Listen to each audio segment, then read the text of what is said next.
Assalamualaikum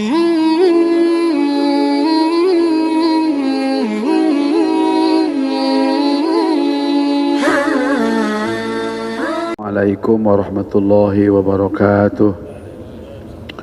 Alhamdulillah wassalatu wassalamu ala Rasulillah Sayyidina Muhammad ibn Abdillah wa ala alihi wa sahbihi wa mawalah, amma ba'du. Hadirin rahimakumullah, kerja kita itu adalah ibadah kepada Allah Subhanahu wa ta'ala. Tugas pokok kita itu adalah agar kita selamat dalam siksa atau kesusahan, kesulitan setelah kita menghadapi kematian. Oleh karena itu, setiap orang yang berusaha untuk mewujudkan kebahagiaan, untuk memenuhi kebutuhan yang hanya kebutuhan dunia, apapun usahanya, dalam istilah agama tetap itu dia rugi. Yang untung itu adalah orang yang usaha dalam iman dan amal soleh. Nah, oleh karena itu dalam fikih ibadah ini, hadirin, tentunya kalau kita mencari atau kita menggali, mempelajari mengenai ibadah di dalam Islam ini luar biasa, berbagai macam cara. Jangankan ucapan, perbuatan, itu kita itu hatinya saja, napasnya saja itu bisa jadi ibadah. Nah, oleh karena itu kita dulu sudah menyampaikan bahwa orang Islam itu ada yang mengendarai kendaraan ibadah itu ada dengan sholat, sampai ya nanti kepada Allah, ke surga dengan naik sholatnya. Ada yang dengan puasa, maka ia pasti akan dihantarkan dengan puasanya itu menuju surga dan rahmat Allah Subhanahu wa ta'ala. Ada yang dengan sodako, ada yang dengan zikir, ada yang dengan baca Al-Quran, ada yang dengan hanya menjaga mulutnya saja, tidak mengandalkan banyak ibadahnya, tapi ia tidak pernah menyakiti sesamanya. Kemudian dia puasa dengan berucap selain ucapan yang baik-baik, itu juga sudah bisa mengantarkannya. Karena banyaknya hal-hal yang bisa kita gunakan dan kita bisa pakai untuk meraih keuntungan akhirat, itu bisa lebih banyak daripada asbab yang bisa melahirkan kebahagiaan, kesuksesan dunia. Karena Allah lebih sayang kepada kita agar kita selamat nanti di akhirat. Oleh karena itu sebab-sebab selamat akhirat itu sebenarnya lebih banyak begitu, lebih murah, lebih gampang, lebih mudah. Kita teruskan kajian kita ini. Kita masih mengenai masalah nawafil, masalah solat sunnah, yang kemarin baru sampai kepada solat antara maghrib dan isya. Ini nggak selesai-selesai 3 bahasan ini.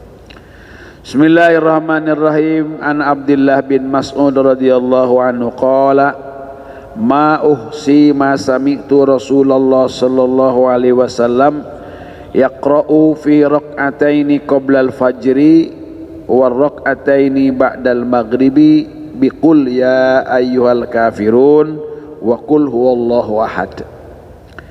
Menurut Abdullah bin Mas'ud, beliau mengatakan, katanya sudah tak terhitung, seringlah tak terhitung apa yang saya dengar daripada Rasul sallallahu alaihi wasallam, bacaan yang beliau baca pada rakaat sebelum subuh dan 2 rakaat setelah maghrib.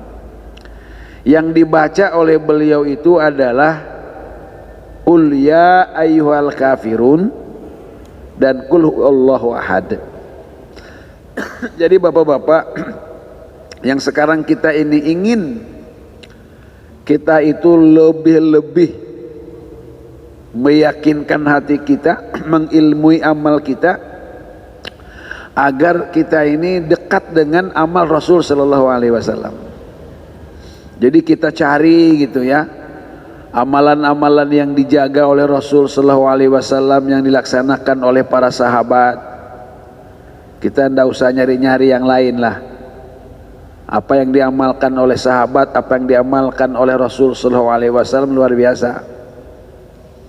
Nah, maka hadirin rahimakumullah, dalilnya itu masya Allah. Kalau kita mencari dalil daripada sholat sunat Rasul Sallallahu Alaihi Wasallam yang menyebabkan Rasul itu bengkak-bengkak kakinya,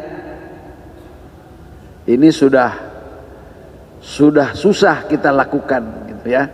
Rasul sholat dengan sholatnya sampai bengkak kakinya, itu udah nggak kehitung kira-kira. Tapi yang mudah-mudah sajalah, Rasul Sallallahu Alaihi Wasallam menjaga sholat fajar, qoblal fajar. Tidak ada sholat sunat yang lebih dimuahadahkan, yang dijaga, yang dipelihara oleh Rasul Sallallahu Alaihi Wasallam melebihi sholat qobliyah subuh. Harus kita niatkan, jangan sampai kita berani, harus kita merasa rugi kalau kita tinggal, kalau kita lepas qobliyah subuh 2 rakaat, karena itu lebih hebat daripada dunia dan seisinya. Kemudian hadirin rahimakumullah, waktunya itu ini sudah dibahas dulu, tidak lama waktunya antara azan dengan qomat itu, sehingga Rasul Sallallahu Alaihi Wasallam sholatnya menurut Sayyidah Aisyah, inilah sholat yang oleh Rasul dilakukan dengan khofifatain, dua sholat yang paling cepat, yang paling ringan dilakukan oleh Rasul itu, dan jumlahnya 2 rakaat. Bacaannya adalah kuliah dan kulhu. Kemudian 2 rakaat juga setelah maghrib, bacaannya adalah qul ya ayyuhal kafirun dan qul huwallahu ahad. Kita akan kajinya sekarang sedikit. Kemarin kita membahas tentang melakukan sholatnya Rasul itu di mana? Di rumah. Ya, di antaranya adalah ba'diyah maghrib, itu Rasul itu di rumah. Sudah kita bahas manfaatnya kayak apa, fadailnya sholat kita di rumah untuk melahirkan cahaya Allah Subhanahu wa Ta'ala, untuk membuat tanda malaikat untuk mengenal kita, kemudian untuk menjadikan tempat yang kita diami itu dengan sholat atau dengan ibadah kepada Allah Subhanahu wa Ta'ala. An Amr bin Maimun qala sahibtu Umar bin Khattab fi safarin faqara'a biqul ya ayyuhal kafirun wa qul huwallahu ahad. Nah, ini juga hadirin rahimakumullah, kita juga memang ya, karena kita belum terbiasa barangkali ya. Saya bilang sama Bang Lukman ini, kita memang belum terbiasa kita sholat di kendaraan dalam bepergian itu. Rasul Sallallahu Alaihi Wasallam padahal selalu melakukan sholat itu di atas kendaraannya, di kuda ataupun di ontaknya. Nah, kalau kita sekarang ini sudah lebih nyaman sebenarnya, harusnya lebih hebat lagi gitu kan. Karena ketika Rasul ditanya, kenapa sampai bengkak-bengkak kakinya ya Rasul, padahal Allah sudah mengampuni dosamu yang lalu dan yang akan datang pun sudah diampuni, nggak ada dosa lagi. Rasul SAW mengatakan, apa engkau tidak suka kalau aku ini menjadi orang yang banyak bersyukur? Artinya hadirin, kalau secara fasilitas ya tentunya kita harus lebih hebat lagi sholatnya itu. Nah, diantaranya adalah menurut Umar bin Maimun, aku menemani Umar bin Khattab ini senantiasa sholat di kendaraannya itu dengan membaca kuliah dan kulhu. Nah, coba yuk kita sholat di kendaraan ya, tentunya enggak pakai apa namanya, enggak pakai sujud seperti sujud kita, kemudian ruku seperti ruku kita. Kemudian kalau sholatnya sholat sunnah, itu silahkan kita ini kemana saja kita menghadap sesuai dengan arahnya. Tetapi kalau sholat fardu, Nabi tidak pernah melakukan sholat di kendaraan. Ulangi lagi, Nabi kalau sholat fardu tidak pernah melakukannya di atas kendaraan. Selalu Nabi itu nazala, selalu Nabi turun wastaqbala, dan Nabi itu menghadap kiblat. Itu yang penting diketahui. Kemudian an Unaim bin Qais radhiyallahu anhu qala kunna nu'maru an nunabiza syaitana fir raq'ataini qabla subhi aw qabla al-ghadati biqul ya ayyuhal kafirun wa qul huwallahu ahad. Coba ini bapak-bapak, kami katanya diperintahkan oleh Rasul sallallahu alaihi wasallam itu untuk memerangi, untuk melawan, untuk membuat kalah, membuat kecewa setan. Nah ini Pak, nunabiz, dibuat setan itu kalah. Kita menentang, menunjukkan kita melawan kepada setan. Bentuk perlawanannya tentunya ini nggak pakai perang, pakai senjata. Beliau mengatakan apa katanya, dengan melakukan sholat 2 rakaat sebelum subuh. Subuh yang tadi ini sebetulnya, yaitu dengan membacanya qul ya ayyuhal kafirun dan qul huwallahu ahad. Nah, ini ada lagi apa namanya, nambah gitu ya, nambah kualitas, nambah banyaknya ibadah dengan hanya melakukan satu kegiatan ibadah. Nah, makanya nanti kalau makin berilmu itu kita makin efisien ibadah kayaknya ya. Nah, hadirin, kita sholat qobliyah subuh coba. Kita sekarang mau sederhana saja.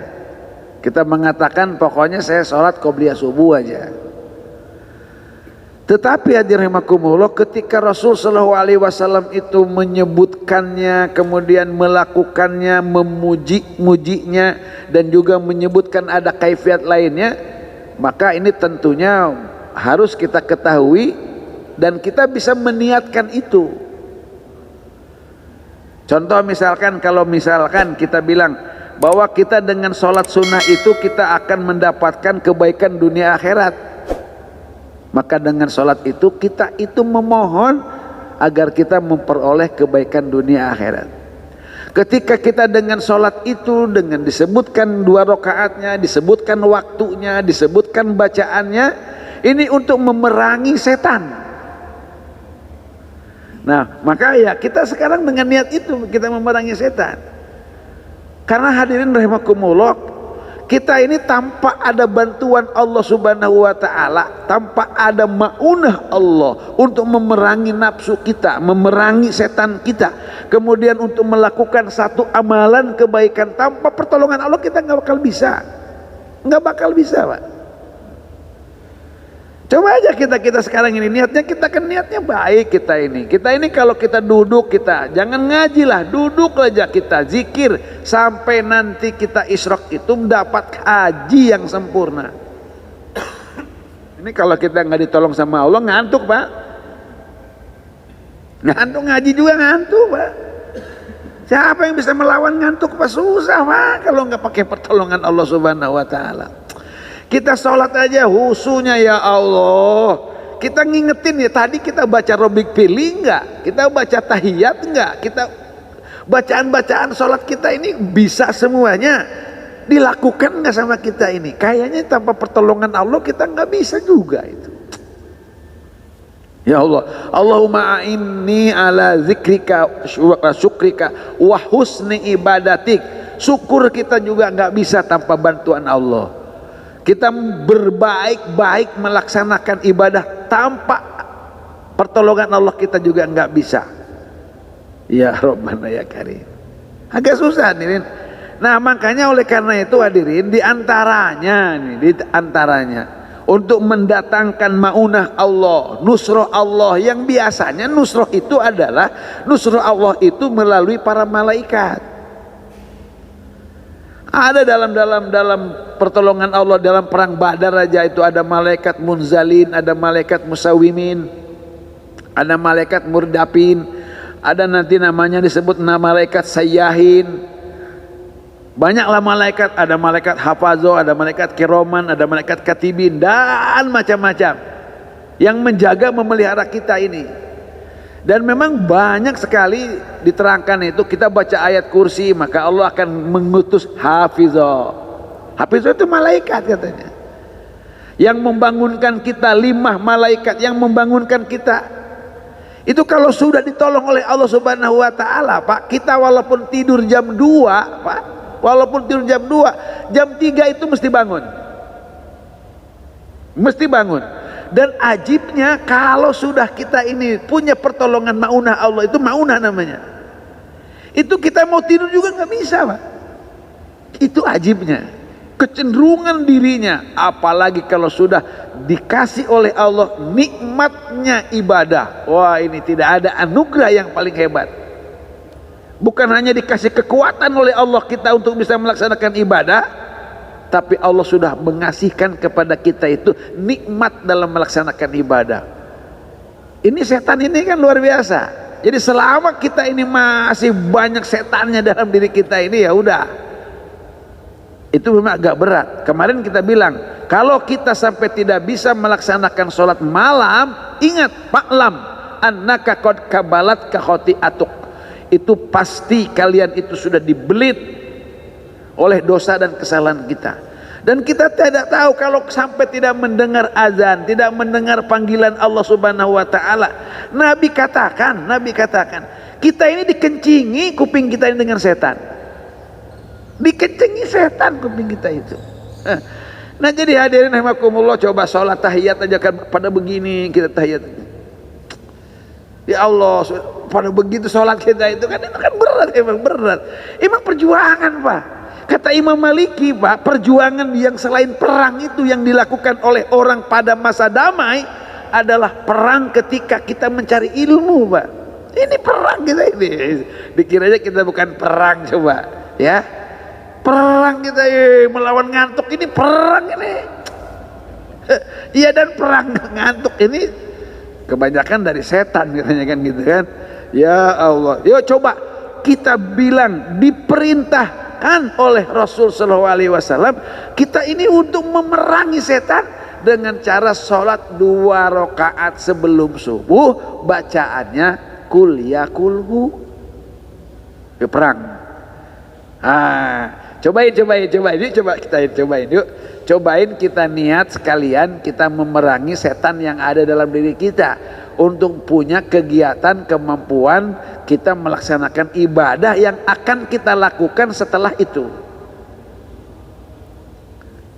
yang akan kita lakukan setelah qobliyah subuh itu. Ya itulah masa-masanya susah, karena tidak mungkin oleh Rasul mengatakan sholat subuh itu adalah sholat yang paling berat dirasakan oleh orang munafik. Makanya kalau kita merasa berat, jangan-jangan ada sifat munafik dalam diri kita. Kemudian hadirin, an Ishaq bin Abdullah, bukan Pak Ishaq ini, bukan.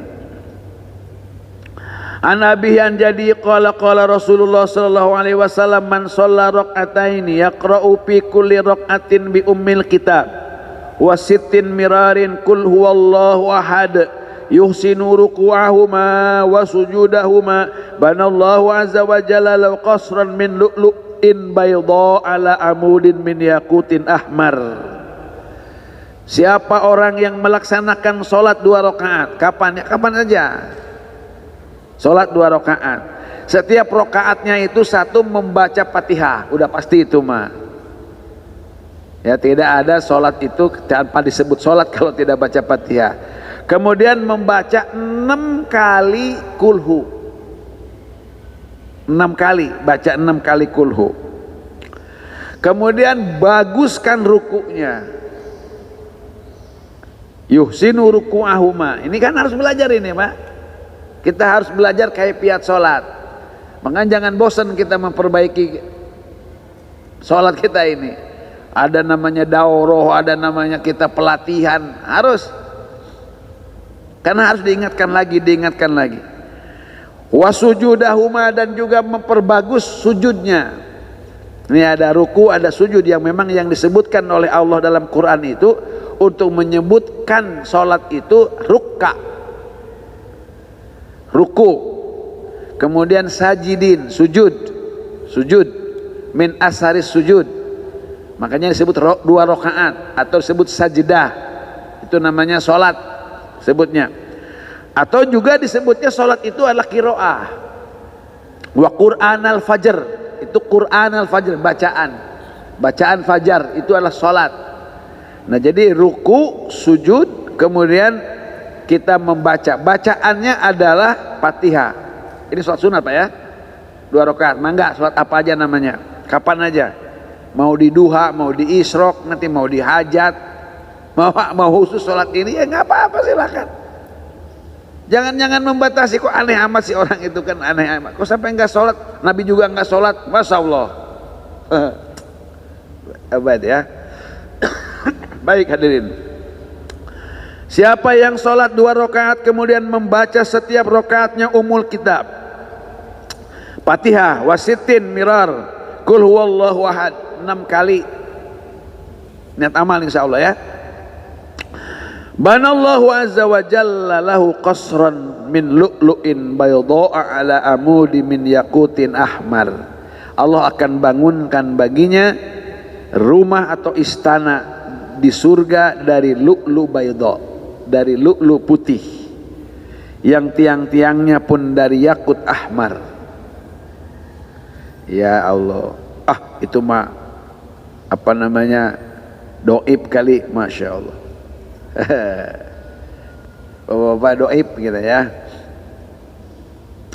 An Sahal bin Mu'adz bin Anas al-Juhani radhiyallahu anhu an abihi Mu'adz bin Anas al-Juhani sahibin Nabi sallallahu alaihi wasallam anin Nabi sallallahu alaihi wasallam qala man qara'a qul huwallahu ahad hatta yahtimaha asyra marratin. Kalau tadi dalam sholat, sekarang kalau kita baca kulhu saja tanpa dengan sholat, atau di dalam sholat 10 kali bacaannya itu, banallahu lahu qasran fil jannah, Allah akan bangunkan rumah di surga. Saya katakan kembali hadirin rahimakumullah, ini berita-berita yang kayak seperti ini itu ya untuk persiapan kita di akhirat, kan gitu kan ya. Tentunya mudah pasti dan bisa pasti, gampang, secara teorinya itu gampang, karena Allah pasti akan memberikan kepada kita ini yang paling gampang, yang paling mudah. Cuman ya masalahnya masalah keimanan aja. Makanya kita latih diri kita itu untuk meyakini apa yang disabdakan Nabi, apa yang dijanjikan Nabi untuk bekal hidup akhirat nanti. Gitu. Itu agak susah, memang harus belajar meyakini itu. Harus belajar. Kemudian kita ini harus merasa butuh terhadap apa-apa yang memang dijanjikan atau pahala-pahala yang memang dijanjikan oleh Allah dan Rasulnya untuk kita. Dan itu juga pasti gampang dan pasti mudah. Yang berikutnya kita harus melatih bahwa kita ini rugilah. Jangan nggak apa-apa, bilang jangan bilang nggak apa-apa. Itu kan sunnah, dilakukan dapat pahala. Kalau nggak dilakukan kan nggak apa-apa. Justru kita itu jangan melatih diri lah, jangan bilang nggak apa-apa. Ya Allah, apa-apa, Bapak, apa-apa. Ulangi lagi, apa-apa. Ini kita nih sholat nih, sebentar lagi isyraq nih, sebentar lagi isyraq. 16 menit lagi isyraq. Kan nggak apa-apa. Jangan bilang nggak apa-apa, ya Allah. Haji ini susah sekarang, Pak. Daftar sekarang 30 tahun baru kita bisa daftar. Umur kita, kemampuan kita belum tentu kita bisa menghantarkan diri kita ini ke sana, belum tentu. Makanya kalau Nabi mengatakan kalau kita sekarang ini sholat subuh berjamaah, kemudian kita duduk aja dulu sambil nunggu kita isyraq, kita sholat 2 rakaat itu, aduh Masya Allah, haji dan umroh kan kira-kira kan gitu kan. Ini memang ya, memang buat amalan orang-orang yang lemah emang. Kan kalau amalan zikiran, sodakoh dengan cara ucapan, dengan sholat itu memang dulu juga itu adalah amalannya orang-orang lemah emang. Bukan orang-orang kaya gitu ya, bukan orang-orang yang kuat gitu. Namanya disebut ahlud dusur. Itu banyak duit, banyak segala macam ya, bisalah beramal dengan kekayaannya, beramal dengan jabatannya ya. Kalau kita lah misalkan tidak punya untuk itu, yang harus kita pelajari, yang harus kita kaji itu adalah amalan-amalan yang bisa dilakukan oleh orang-orang lemahan.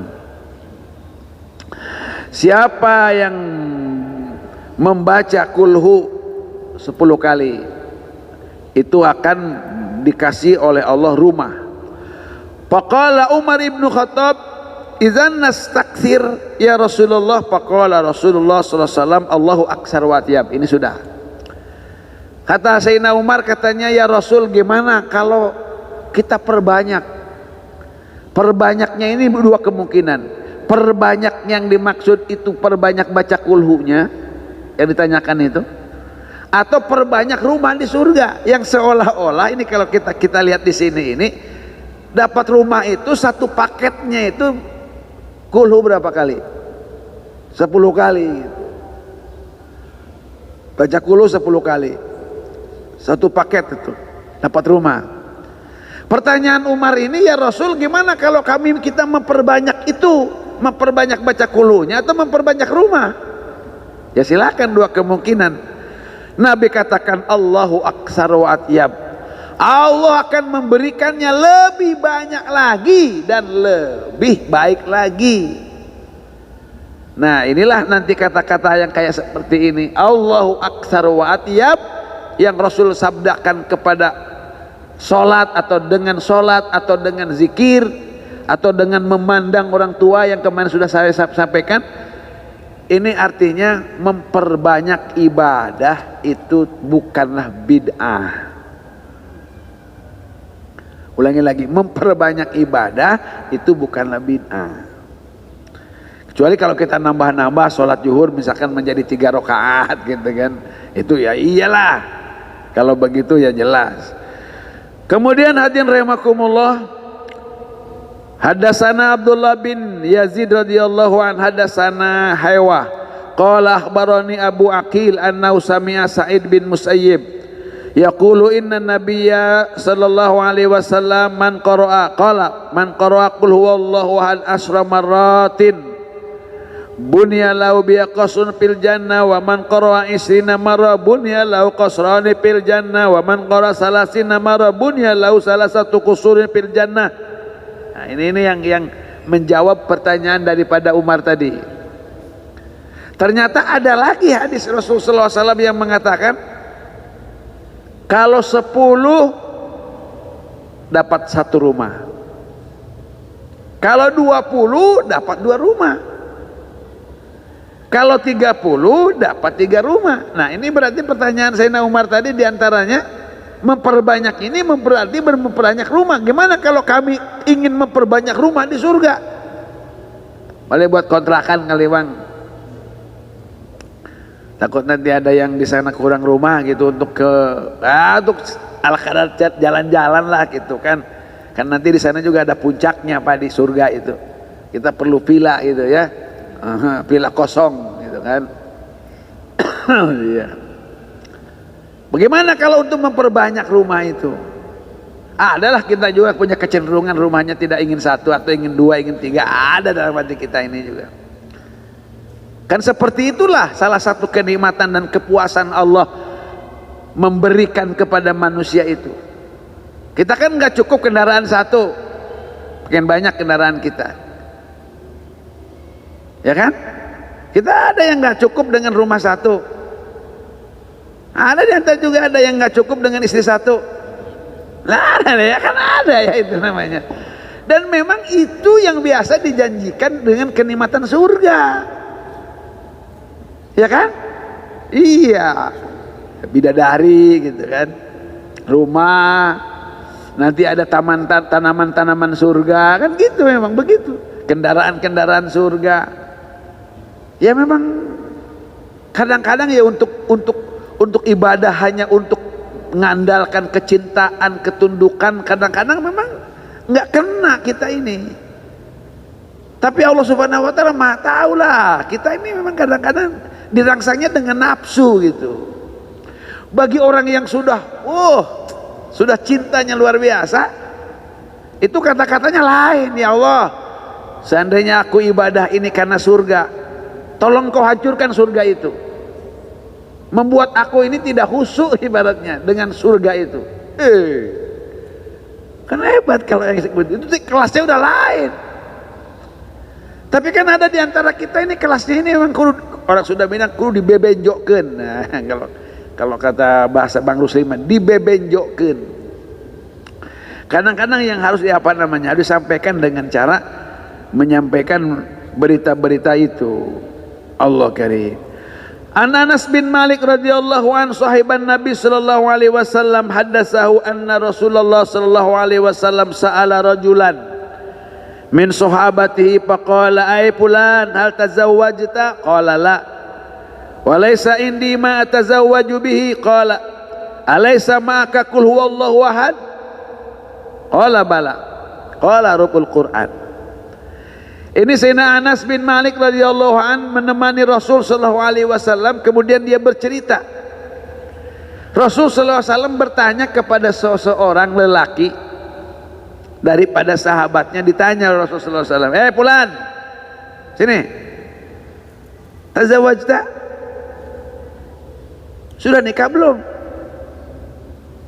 Tazawwajta, nikah belum? La walaysa indi ma tazawwaju bi. Belum. Saya nggak punya sesuatu untuk biaya nikah. Kasihan ya. Ma tazawwaju bi. Dia bilang, laisa indi ma tazawwaju bihi. Aku tidak punya apa-apa yang membuat aku ini bisa menikah dengan sesuatu itu. Nggak punya modal lah katanya. Coba Nabi katakannya, alaisa ma'aka qul huwallahu ahad. Dia bertanya aja coba. Ini mah nggak ada modal yakin kita ini ya. Kata Nabi apa katanya? Bukankah kamu hafal qul huwallahu ahad? Wih, Pak. Coba Pak, ini dalam ini Pak, ini dalam sekali ini. Kita karena bikinnya rasional, kita berpikirnya akal gitu kan. Padahal yang membuat semuanya adalah Allah Subhanahu wa taala. Sekarang ada caranya nih. Bukankah kamu itu hafal kulhu? Qala bala, ya tentu ya Rasul. Qala rubul Quran, itu sudah 1/4 Quran.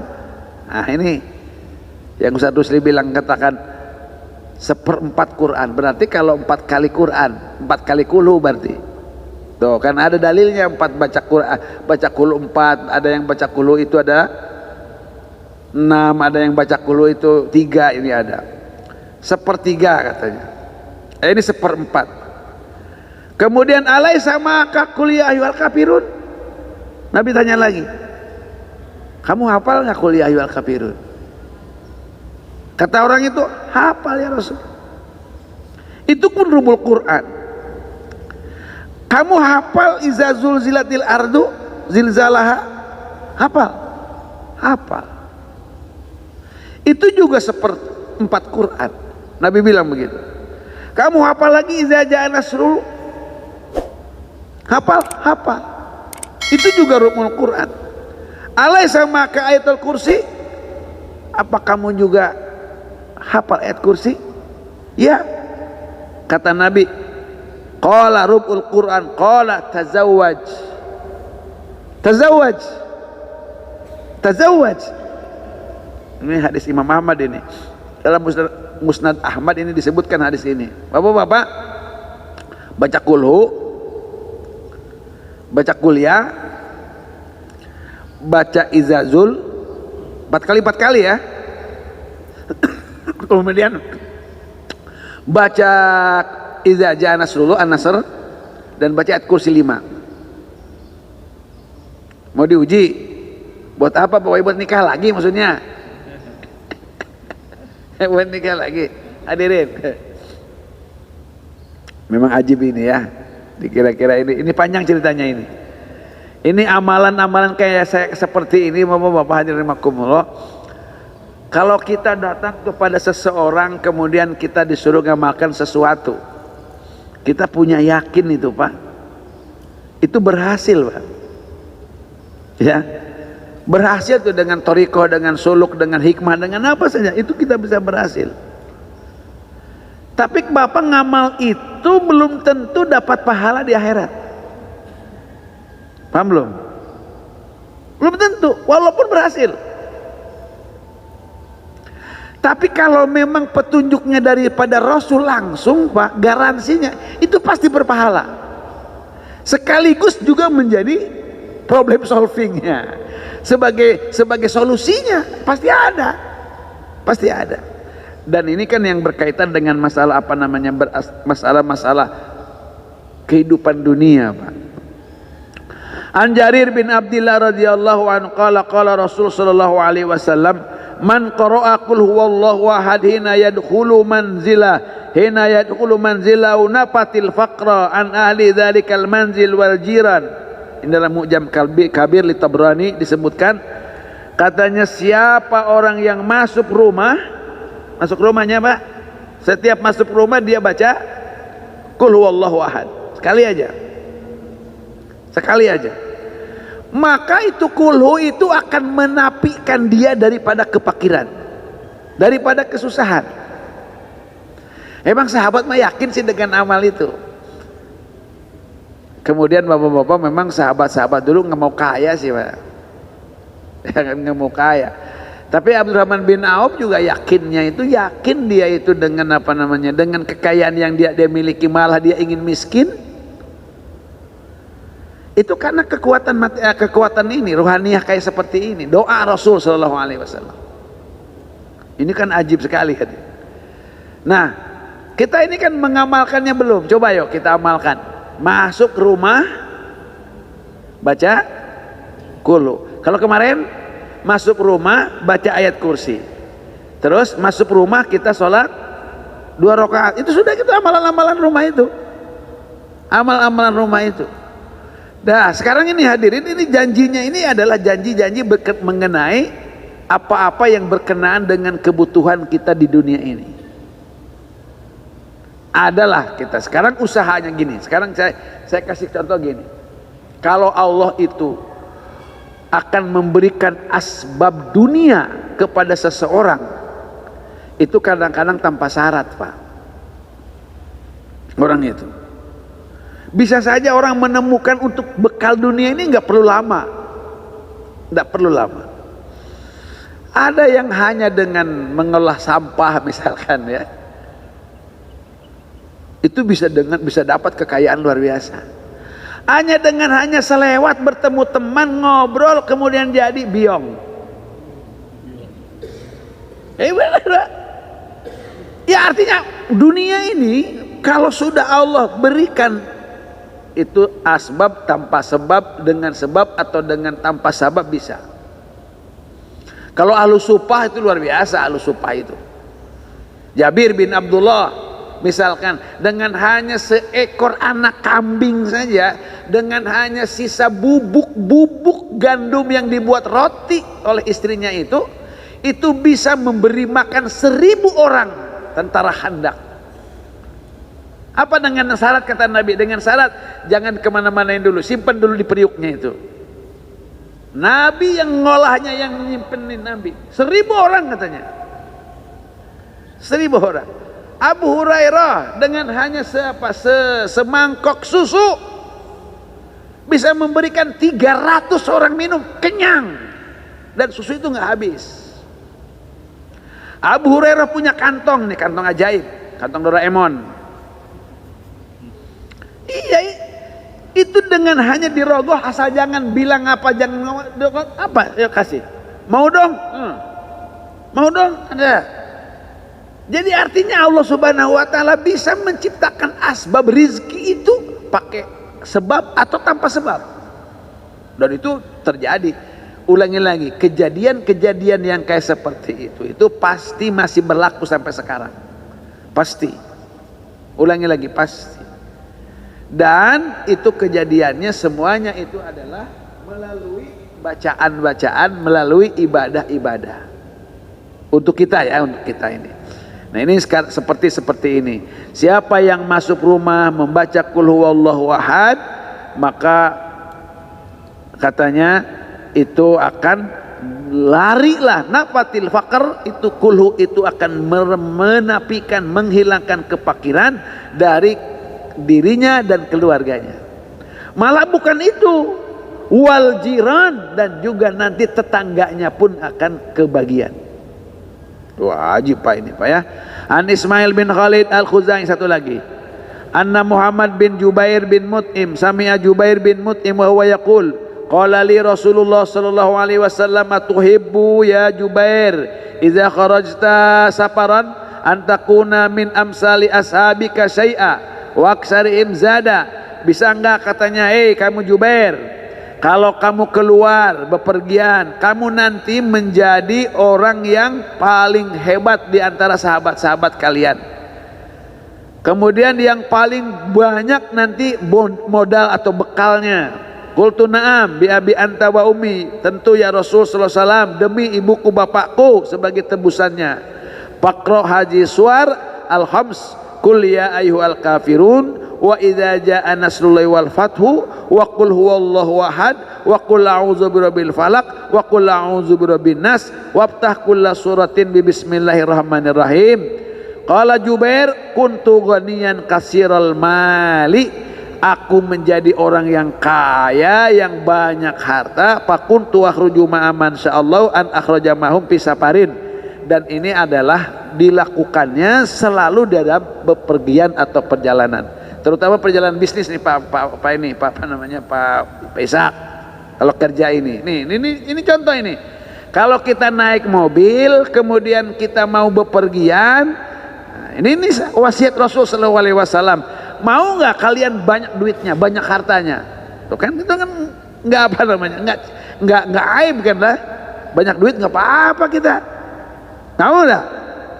Mau tentunya. Mau, sahabat bilang mau.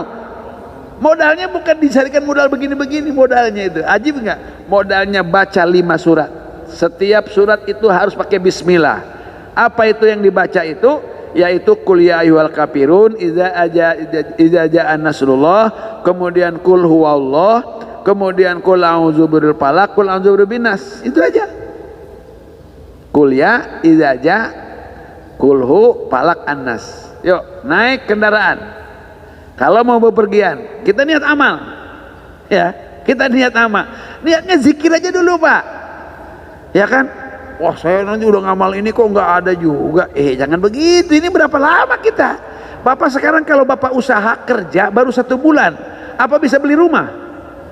Ya belum lah, walaupun gaji gede juga belum. Tenanglah. Ya harus ada apa namanya? Harus ada proses, Pak. Harus ada proses. Coba niat amal dulu. Yuk kita niat amal. Masuk rumah kita baca kulhu. Kita naik ke naik kendaraan, kita bisa sholat 2 rakaat. Bacanya kuliah kulhu. Ya, kita bepergian kemana-mana, terutama dalam usaha. Yuk, kita baca 1 kuliah, kemudian izaja. Yang ketiga, kulhu, kemudian palak dan anas. Mau nikah lagi? Ya, mereka lagi. Baca apa? Baca kulhu, terus baca kuliah, baca izazul, baca izaja, ayat kursi. Nah, itu modal, itu kan modalnya itu ya. Nah, Bapak-bapak sampai situ dulu, kita ngajinya baru sampai hadis ke-9. Nanti kita teruskan lagi ya. Subhanakallahumma bihamdika asyhadu an la ilaha illa anta astaghfiruka wa atubu ilaik. Wassalamualaikum warahmatullahi wabarakatuh.